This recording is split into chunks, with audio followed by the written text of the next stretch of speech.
So now we can tie all this stuff together, and we can try to see if there's something about the way paternalism operates with respect to autonomy and addiction that is going to allow us to make laws prohibiting people from using drugs and still not conflict with the presumption of liberty.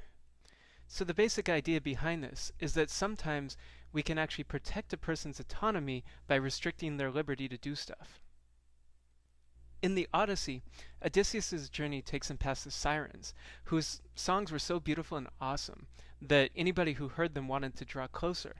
And the urge was so irresistible that anyone passing by would actually willingly crash their ship into the rocks just to get a little closer. Now, Odysseus wants to stay alive, but he also wants to hear the Sirens, because, well, they rock. So what he does is he has his crew tie him up to the mast of the ship and put wax in their ears. And so that way he can hear the songs but can't do anything that would lead them all, off to their death. So in other words, this is a case where the temptation to do something destructive is so strong that a person protects their life and therefore their autonomy by preventing themselves from acting. And obviously this should sound relevant to the way we're thinking about drug policy when it comes to paternalism. So in order to show that in the same way that Odysseus is protecting himself when he ties himself to the mast, in order to show that restrictions and prohibitions on drug use can actually protect a person and their autonomy, we need to do two things. So first, we need to establish that drug use is in fact a serious threat to a person. And second, we need to establish that there's no essential conflict between paternalism and autonomy when it comes to the dangers posed by the substances that we're talking about. The first task is to show that the danger posed by drugs is much more significant than the other dangers that people must be allowed to voluntarily expose themselves to under the presumption of liberty. And there's two ways in which this could be true. So first, it could be that the physiological effects of drug use, that is, the damage it does to a person's body, is much more severe than anything that people do in other voluntarily engaged in dangerous activities. The second possibility is that drug use poses a special danger to autonomy. And this is an interesting possibility because it might be that there are plenty of other activities that actually pose a greater danger of injury or death than the use of a particular drug, but are not as corrosive to autonomy in the way that the drug is. So in that case, we would have a good reason for allowing people to do things that they voluntarily want to do because they're dangerous. But at the same time, we'd have a good reason for criminalizing the use of the drug. So the physiological danger stuff we'll talk about in class at length. But just so you have an idea what I have in mind, I'm basically referring to the risks like heart attacks, chronic heart disease, strokes, asphyxiation, pulmonary edema, aspirated vomit, seizures, cancer, organ damage, and all the other good stuff that can happen to a person from the use of certain substances. But to give away what we're actually going to talk about, I think the basic conclusion is that for most of the illicit substances, it's going to be really hard to show that they're significantly more physiologically dangerous, at least overall, when we're talking about averaging over people, than other voluntarily engaged in things that we do, like contact sports, driving, eating fatty foods, and all sorts of other stuff. And those are going to be the important examples to the discussion. So I want to be clear here, though. The point is not that drug use is not dangerous. It's that in deciding to take certain kinds of drugs, a person does undertake a risk, and sometimes a significant risk. But, lots of stuff we do is dangerous.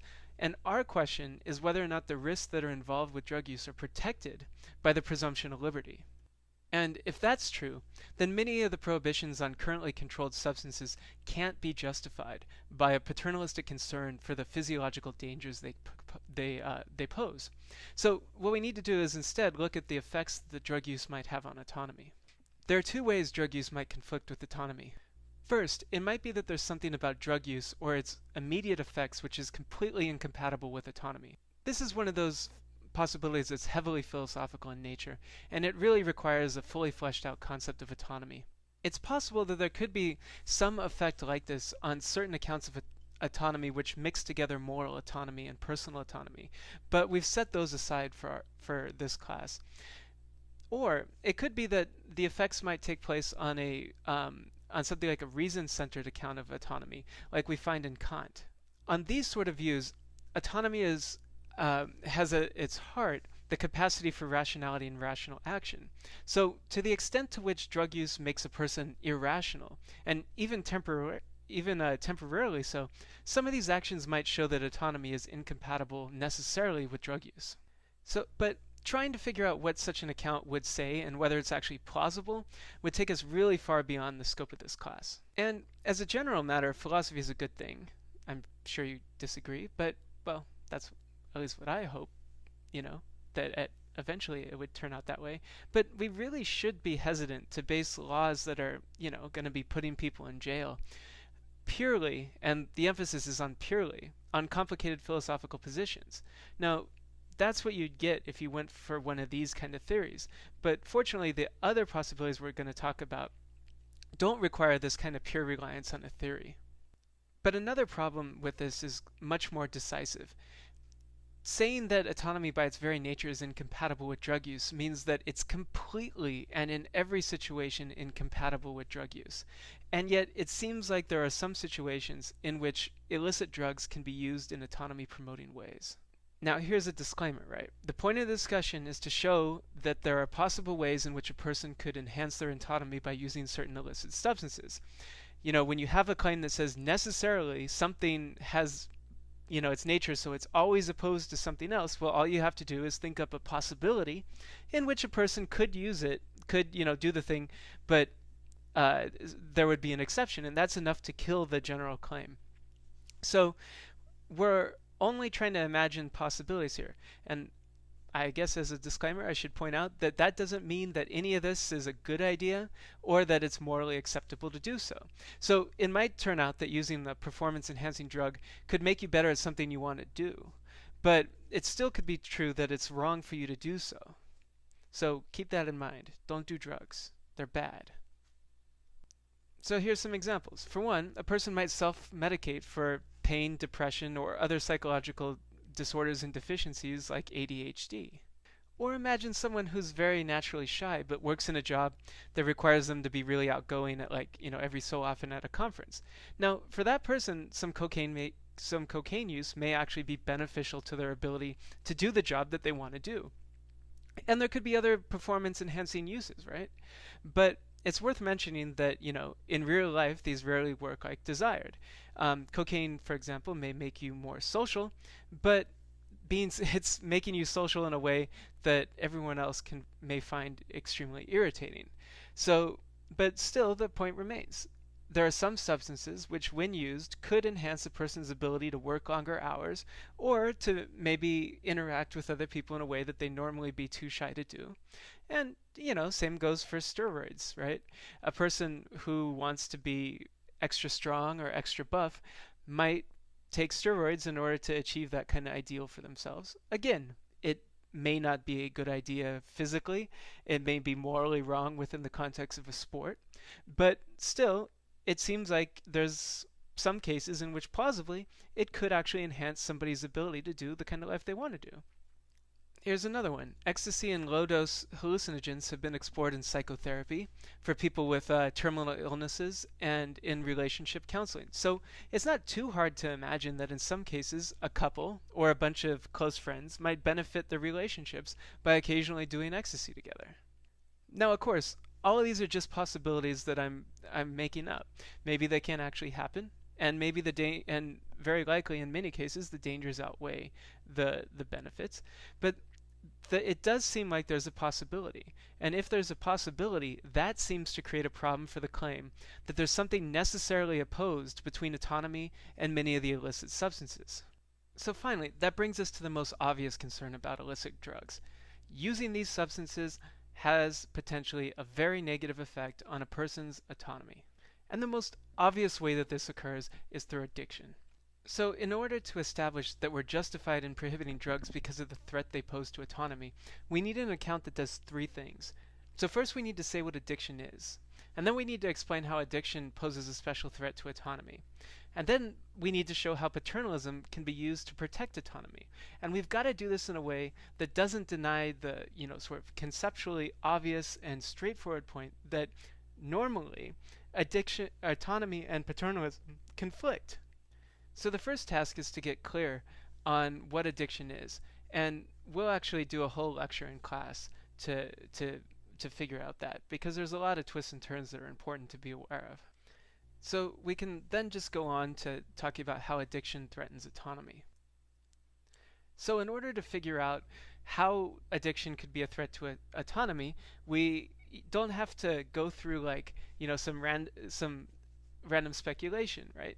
We already have an understanding of a couple of different conceptions of autonomy.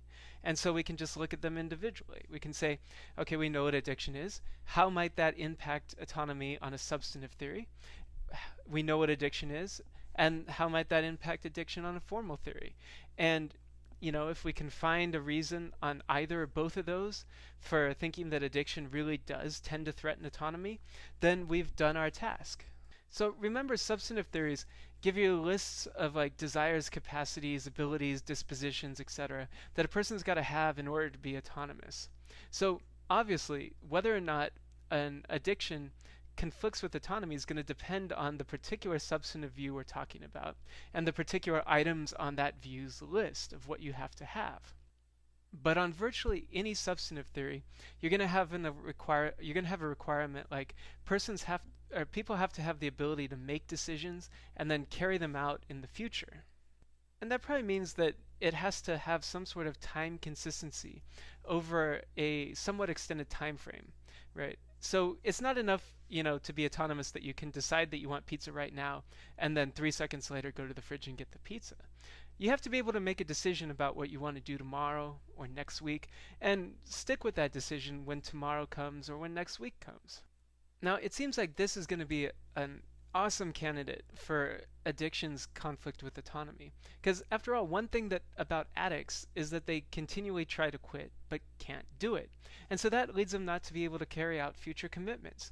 I mean, you might promise your child that you'll attend their play in the morning, but because you can't help getting drunk the night before, you wouldn't be able to get out of bed and carry out that promise. So that's a really common feature of addiction, and it seems like it would be the sort of thing that would directly conflict with autonomy on this conception. Now, obviously, there's a bunch of problems here, and you know what to do. Take a minute, write down some examples of problems that this kind of picture might face. Now, one big challenge this is going to face is that it's going to be difficult to make the idea of time consistency precise enough that we won't also be saying that ordinary cases of weakness of will can be grounds for criminalization.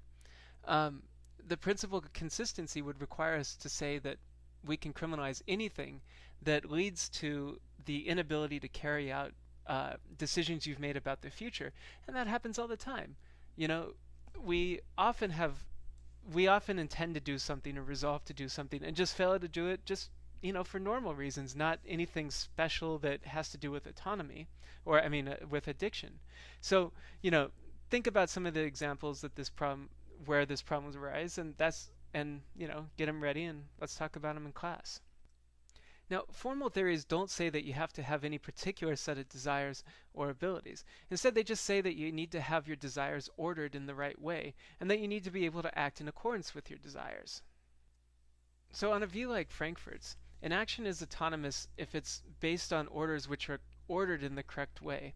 And that actually requires some special kinds of desires.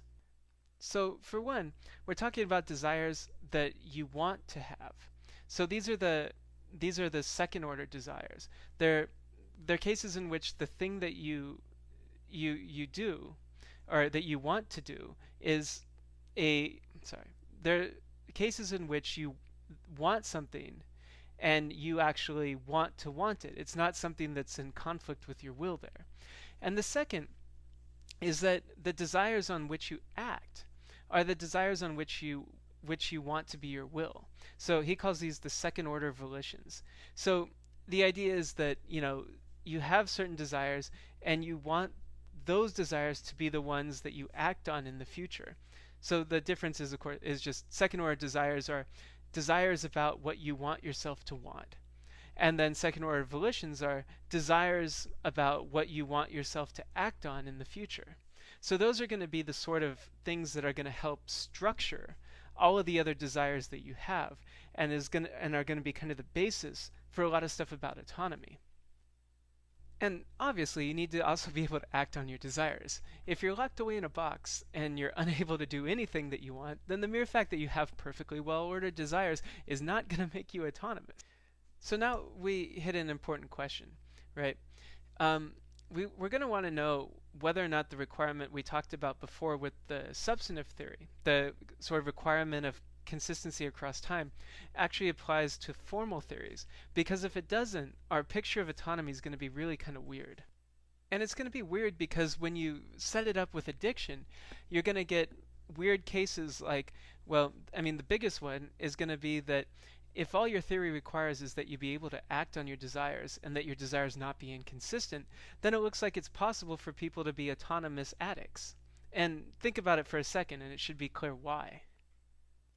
So to see this, suppose that we've got a candidate for Senate, Purple, and she's out on the campaign trail and she's got two desires. One is she wants to be a United States Senator, and the second is she wants to use heroin.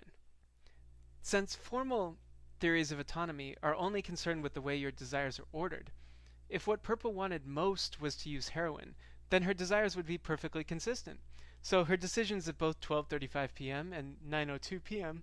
would both be autonomous.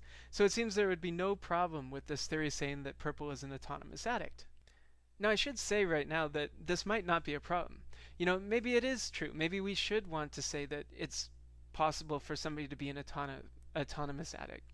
Um, and when and it's plausible, I guess, that when we talk about how people actually use drugs, maybe we should admit that some people are autonomous addicts and other people are non-autonomous addicts.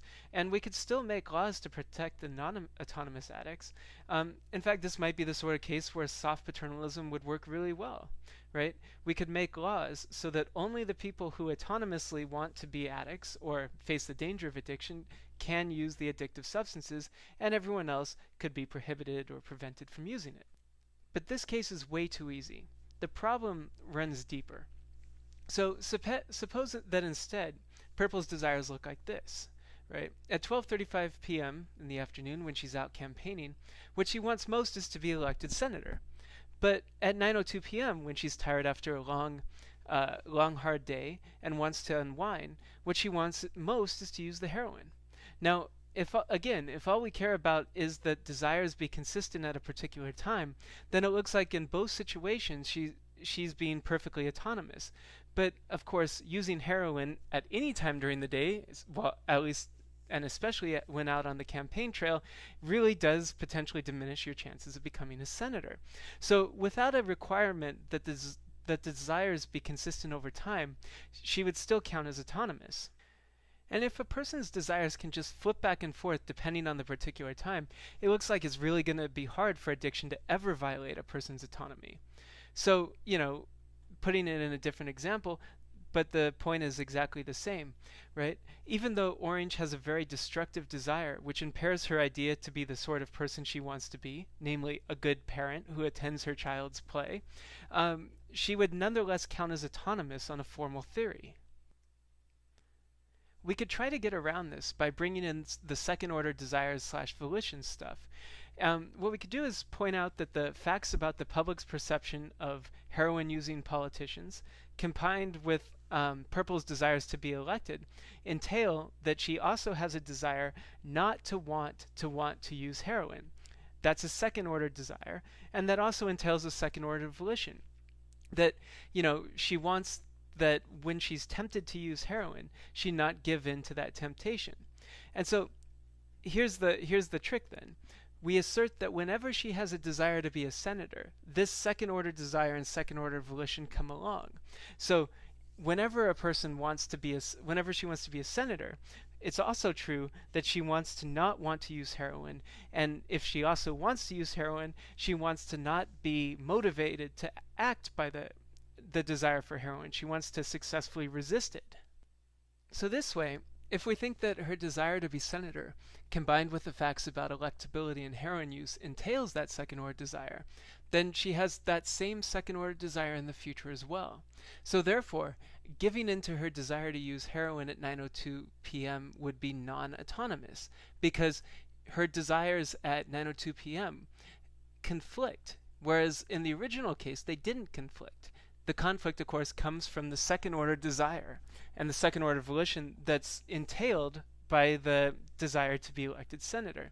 So, in essence, what the formal theorist would have done here is sneak in some of the benefits of a requirement of time consistency through the back door, but without explicitly adopting a requirement of time consistency. And so that avoids the difficulty of explaining why on a formal theory of autonomy we should accept something that seems like a substantive requirement. Now, this is the strategy that you'd probably want to pursue if you were a formal theorist and wanted to show that there's room for a conflict between addiction and autonomy. But whether this is going to work is going to depend on, again, what the details of your formal theory are. So we need to know more about what the theory at stake is before we can make a decision about whether or not it's possible for autonomy to conflict with addiction on a formal theory. And there's a lot of theories out there, and we could go through them, but that's really a topic for a different class, or at least for an in-class discussion. Okay, so we've now seen how addiction can threaten autonomy on both a substantive and a formal theory. So let's now turn to talking about how paternalism might be able to actually protect autonomy. So we have two different kinds of autonomy that two different kinds of paternalism that are going to be relevant here. And our explanation has two different attempts. So first we can try to show that soft paternalism can be used to protect autonomy when it's threatened by addictive drug use. And then second, we can try to show that hard paternalism doesn't conflict with autonomy when we use it to protect against addiction. Now, of course, obviously, for at least the way criminal laws in pretty much every country except Portugal operate, the second task is going to be the most relevant for our attempt to justify current criminal laws against drug use. But let's start with the somewhat easier case, but also less relevant case of soft paternalism. That will help us get kind of a running start. So yeah, our first task is to figure out whether or not soft paternalism can be compatible with autonomy. So one of the strongest proponents of the harm principle, J.S. Mill, has a conception of autonomy which might actually be consistent with this. So Mill says that a man's mode of laying out his existence is the best, not because it is the best in itself, but because it is his own mode. And this actually might be compatible with soft paternalism.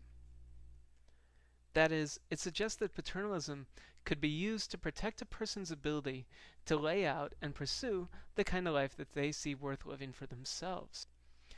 We can start getting the hang of this possibility by talking about an issue that came up earlier in discussing the different kinds of paternalism. And this was the idea that there may be a way for soft paternalism to be compatible with autonomy, because soft paternalism isn't actually genuinely a kind of paternalism. Some philosophers think that soft paternalism can be compatible with a respect for autonomy, because soft paternalism isn't really paternalism. Rather, it's a variant, or at least an implication, of the harm principle. So in other words, soft paternalism reduces down to the harm principle. And take a moment and think about how that could be. It should be pretty straightforward. Okay, so maybe I lied. It's not super straightforward, but because you gotta think about what is at stake with autonomy, and think back to the lecture where we talked about that. So here's how we can start to get at it. So Beauchamp on soft paternalism says something like, it's not a question of protecting a person against themselves or interfering with their liberty of action. They're not acting at all in regard to this danger. They need protection from something which is precisely not themselves. Not the person's intended action, nor in any remote sense of their own making. So the source of the action, in the case of soft paternalism, is something that the person doesn't in fact identify with. It's something that seems alien to them. And Feinberg says something along the same lines, right? The basic upshot is that the harm principle, as a general matter, is concerned with protecting somebody from forces that come from outside themselves, from other people or other entities, causing them to be worse off in a way that they ought not to be worse off. So, you might think of the soft paternalist principle as a kind of harm principle. Because, even though, yeah, it's you and your thoughts that are moving you around, the way in which the thoughts are yours are just kind of that they're in your own head. Remember, we talked about autonomy being a matter of uh, your thoughts or your actions being genuine. They're the things that you really agree with. And when you have these kind of urges or whatever that just pop into your head, those can seem alien enough and not yours in enough of a sense that maybe it is plausible that they actually could be treated on something like the harm principle, where we're protecting the person from the outside force of another, right? So, of course, this isn't going to be actually the harm principle because once again, it's not like the random impulse that you have to stick your hand in the garbage disposal while you're doing dishes. It's not like there's any rights violation there. But the idea, the underlying idea is the same. That what's important is that a person be able to live the kind of life that she wants, and that other forces which intrude on that can be legitimately stopped to protect her and protect her ability to live with the way she wants. And so, since sometimes, and so the idea is, well, sometimes those forces come from within, and a person could be protected against those too. Okay, so now that we're in the swing of thinking about autonomy in this way, there's at least three kinds of case in which soft paternalism and maybe even some kinds of hard paternalism, but definitely soft paternalism, could be compatible with and justified, or compatible with autonomy and justified. And in fact, we don't even actually have to bring in all that harm principle stuff. It just seems kind of straightforward once we understand autonomy in the way of wanting to protect people's ability to act on the desires which are genuinely theirs. So, in these cases, we're going to be keeping people from doing stuff in order to try to protect their ability to be autonomous. So this is a good spot where we can pause and think of some examples and then try to figure out what the examples have in common. So cases in where we could stop people from doing stuff in order to actually make them more able to act autonomously. So the first set of circumstances obviously involves cases in which a person would be doing something that's dangerous or harmful to themselves, but the choice would also be irreversible. So, if if you wanted to chop off your own arm because, well, you weren't fond of having more than 5 fingers, maybe at the end of the day we should let you do that. But arm chopping off is generally an irreversible thing. And so we'd be kind of within our rights to stop and make sure that this is something that you really want to be doing. Another case comes about when a person's not thinking clearly. It's the sort of cases like where for reasons like peer pressure or mob mentality or psychological distress or other reasons why people don't think clearly in making their decision, they aren't able to sort of fully be in control and command of what they're doing. So in some cases, it definitely seems like we might reasonably require a person to take a break and cool down a bit and kind of get away from all the distorting influences, get away from everyone who's telling them to jump off the bridge. Say, well, look, if you're going to jump off the bridge, let's not do it when everyone's chanting jump, jump, jump, jump, jump. Because, well, it's kind of easy where you're thinking, maybe I should jump, and everyone's like jump, jump, jump, jump, jump, and you're like, okay, well, all right, I'll jump. Well, that's probably not the best case situation to be making decisions about what to do with the rest of your, well, presumably about to be very short life. So in these kind of cases, it seems reasonable that we could kind of take you away from that and make sure that you're calm and cool and that you really want to be doing this sort of thing before you go ahead and do it. So that would be a clear case in which soft paternalism would potentially be useful for looking out for your own autonomy. Now, the third are cases in which a person doesn't understand the danger of what they're about to do. And more importantly, these are cases in which a person knows all the facts in kind of an intellectual way, but they haven't fully appreciated what they mean. And, this is really easy to do. You can know at an intellectual level that smoking will take 10 years off of your life. and you might fully appreciate, but you might not really, well, you might actually fully appreciate what that means and actually have decided that smoking now is more important to you than, the future because, well, for one reason, there's lots of other stuff that might kill you along the way. Or, you might just decide, hey, I'm kind of a hedonist. I live for the moment. Who cares about what happens in the future? That could be fine.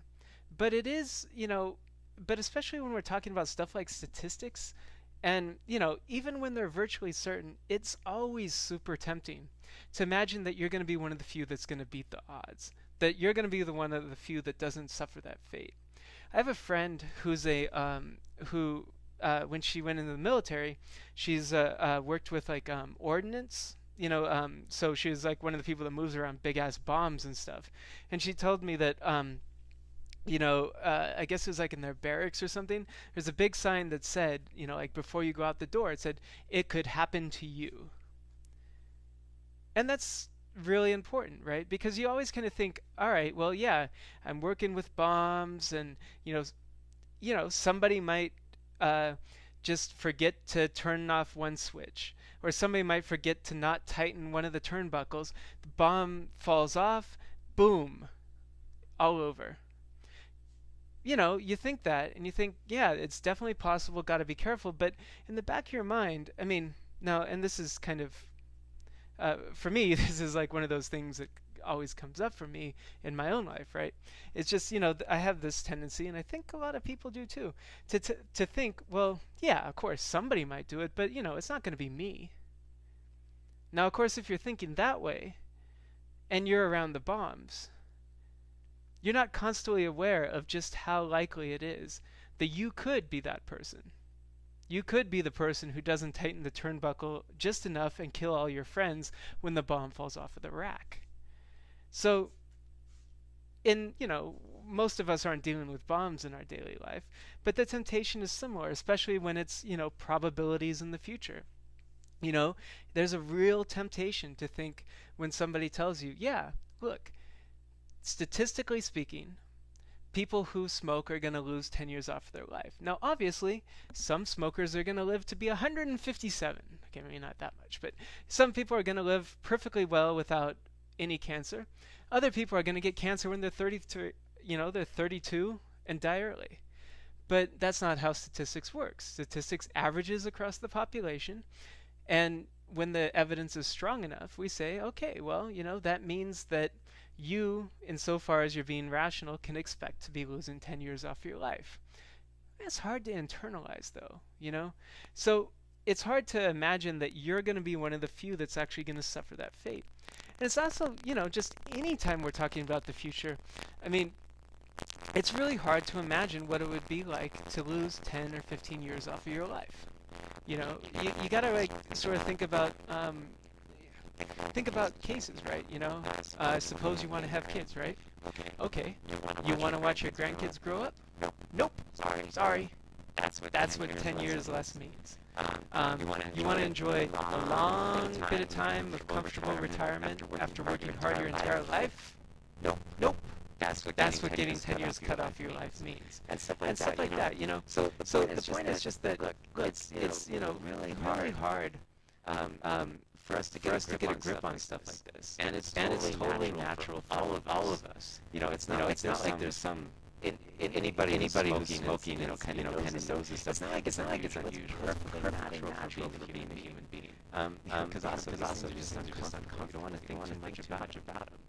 So it is reasonable to say that from a sophomor's perspective that maybe should be prevented from doing things that are going to have really big impacts on people's lives in the future. Until we've kind of given them the chance to work through and kind of fully come to appreciate at an emotional level, in addition to an intellectual level, kind of fully come to appreciate the implications of what they're about to do. So, this doesn't require saying anything about the harm principle. It's pretty clear that this kind of soft paternalism would enhance a person's ability to act autonomously, to have a long-term conception of what you want, and to make sure that your actions are in accordance with it. Because these are the cases in which it's not like it's some alien force taking you over. It's the cases in which, yeah, we just fuck up in the way we're thinking about our futures.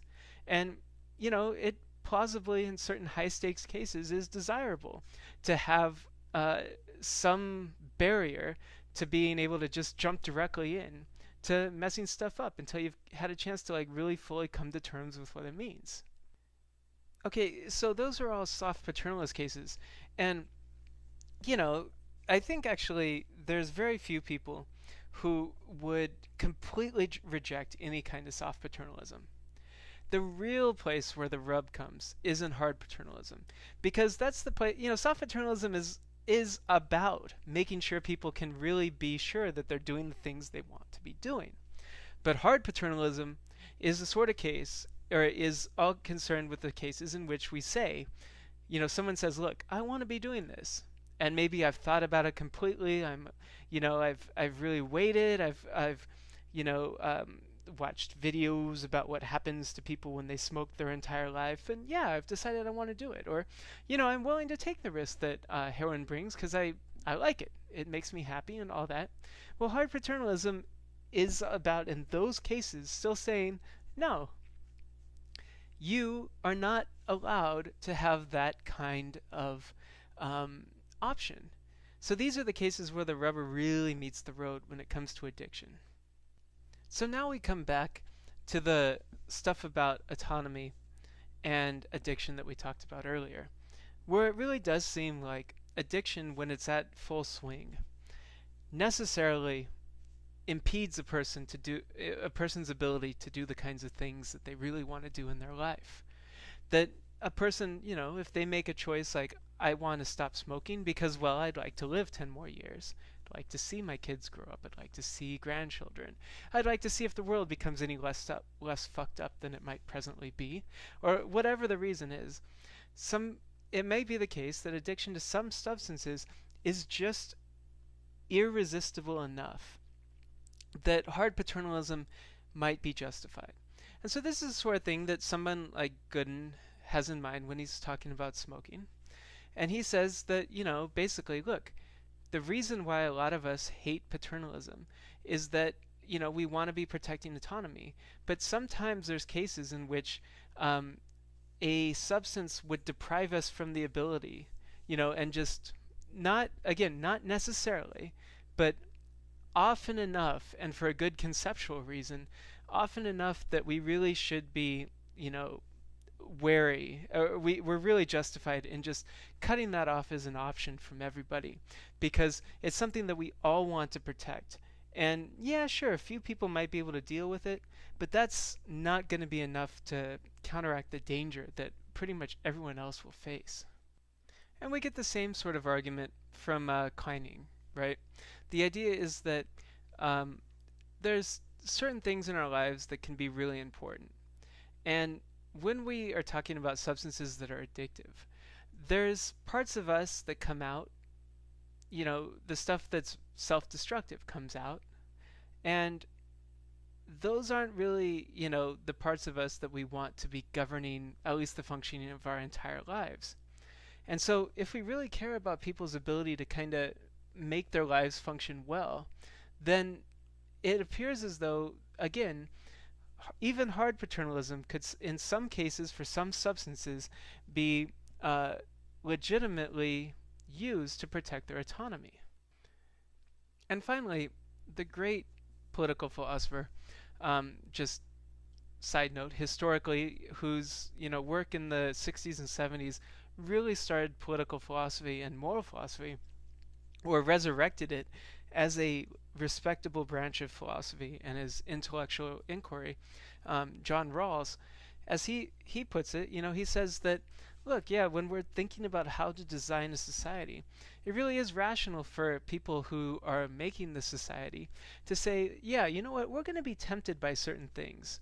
And maybe it's enough that, maybe it is good to create a scheme, to create some penalties so that we won't be tempted to do it. And again, this all sounds well and good from, philosophical perspective and in general. But our question is something, I think our question really puts this into a sharp light. We're talking about making criminal laws.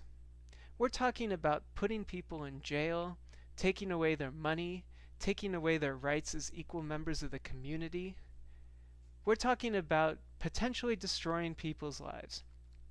And we, remember, want to have a really good reason before we do that. And so, it's true. Yeah, it would be nice if we could, keep ourselves in check by making some penalties. But it seems like these kind of considerations they have a very high hurdle to pass in order to kind of understand, in order to really give us a good justification for how things are going to fit in our lives. So, I mean, that's a point that is not specifically directed against any of these theorists. And there's plenty of room for us to, there's plenty of room for discussion. I mean, it's like my friend slash teacher, Doug Husak, who the article you've probably read, says to me, he's, unlike most people who are in favor actually of drug legalization, Doug says, look, if what drugs did to you was literally like what happens to an egg on a skillet, you remember the old drug commercials, right? This is your brain, it's a little egg, and this is your brain on drugs, and they crack into a skillet, and any questions they say, and at least when I was a kid, I wondered, well, what about if you add bacon? But that's neither here nor there.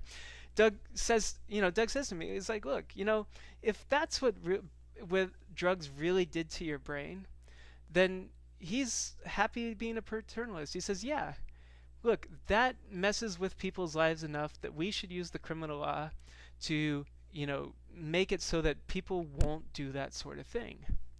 So the thing is that, if there's a serious violation of autonomy, something that runs so deep and so directly and tightly tied to the use of these kind of substances, then yeah, we could have a good reason to be hard paternalist on, if we're going to buy a lot of these perspectives. So let's suppose we accept that. The question now becomes, when are the threats to autonomy serious enough that we'd be justified in doing this? So obviously there's lots of cases in which we do things that are harmful to our own ability to make choices about the future or otherwise threaten our own autonomy. And we also want to accept that there are some cases of mild dependence or even maybe mild addictions which could be compatible with autonomy. So what we need to do in order to get a hard paternalist defense of criminal law off the ground, of criminal laws against drug use off the ground, is some kind of test that's going to tell us when the threat to autonomy is great enough that we're justified in criminalizing a substance or activity, in which we're going to be justified in actually taking away people's liberty because the danger just is that, is that severe, is that pressing, is that big. So here's a suggestion about how to do that test, and let's call it the duress test. So as you read in the court cases that were assigned, and as we'll discuss in class, the way the law has treated addiction and all that stuff is very, very inconsistent between the major cases that have dealt with it. They've gone through various permutations, and one of the big ways that people have thought about it is by trying to understand addiction in relation to other kinds of mental impairments, which would otherwise damage people's ability to act autonomously and act responsibly. So the idea that's behind the duress test is that we can try to figure out when autonomy is damaged enough to justify bringing in the criminal law by looking at what we already do under the criminal law. We can look at cases for which the damage to autonomy that occurs to a person is legally and morally significant enough that it stands out and allows and changes around the way that we would actually treat a criminal defendant. So the cases I have in mind where duress is legally or morally significant, where autonomy impairment is legally or morally significant, are insanity and duress.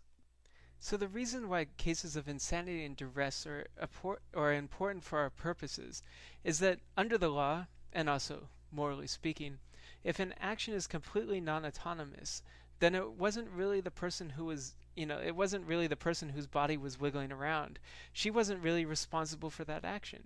It's kind of like, if you had a seizure and punched somebody in the face, right? Well, we couldn't blame you for that because it's not something you really did, right? So, and if an action is completely autonomous, an action was completely non-autonomous, we can't blame him for that action. Okay, so we want to know whether or not an addict's act of taking a drug is sufficiently non-autonomous for us to paternalistically intervene. The law already has standards for determining when an action is non-autonomous enough that we're not going to hold him legally responsible for the action. So we can borrow the tests that the law already has and apply them to things like drug use to determine whether or not the person's autonomy really is as destroyed as it would need to be for us to be paternalistically justified in criminalizing drug use. So one thing to do, and this is something that the courts have done in the past, is try to analogize autonomy, or try to analogize addiction to actual insanity, like schizophrenia or other serious mental disease. But that seems like way too high of a bar to set if we're just talking about when the autonomy violation can be significant enough that we're justified in making a criminal law against it, or against the substance that would cause us to lose our autonomy, right? We don't want to say that, well, people can do stuff that's destructive to their autonomy up to the point where it's basically, kind of being crazy. We want to be able to draw the line somewhere short of that. We want to be able to say, look, no, we're justified in using hard paternalism to give people a bigger margin of safety. So the concept we can use instead is the concept of duress. Now, duress is just the defense.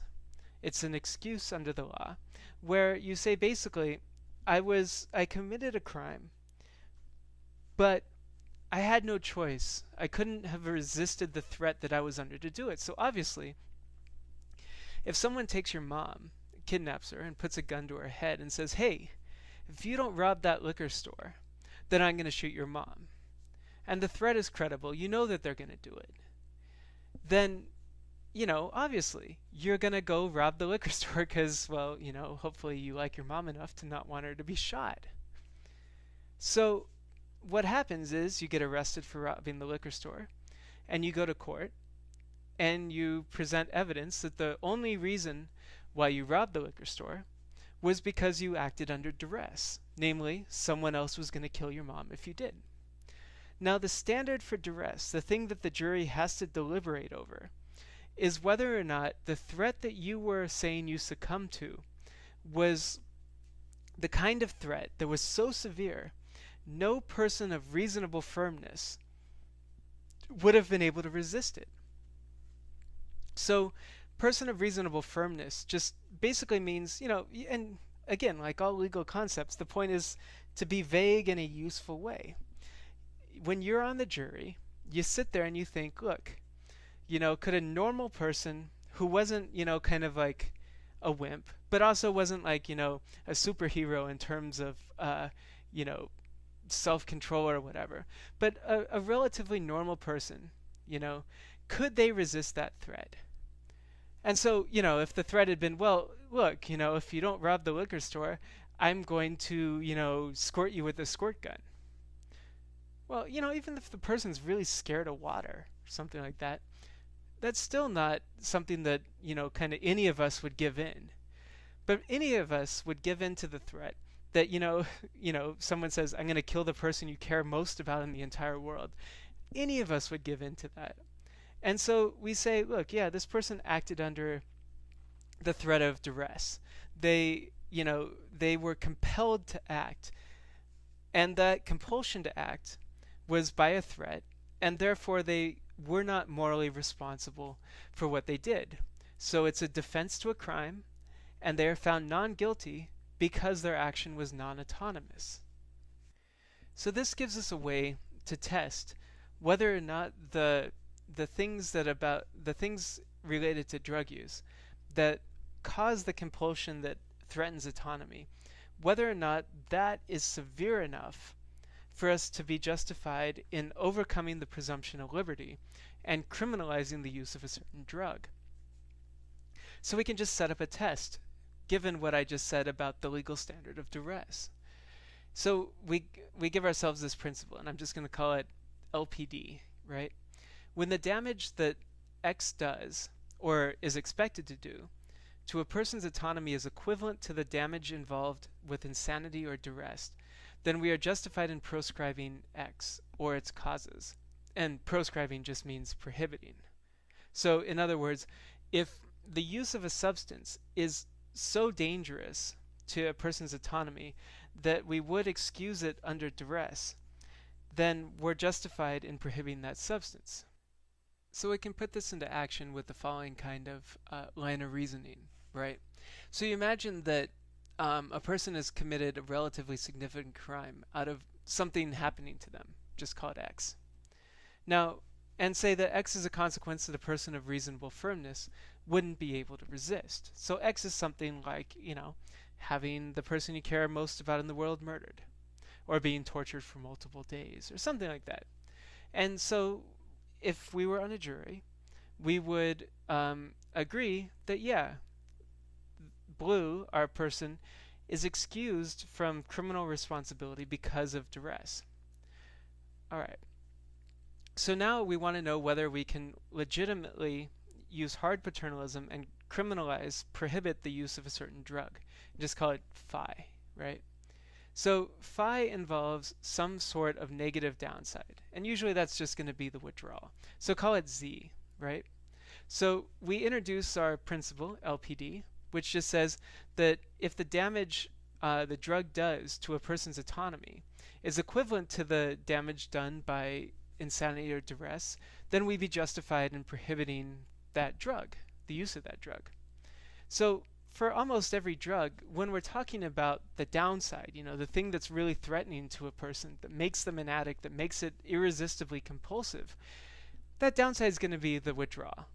And it's true.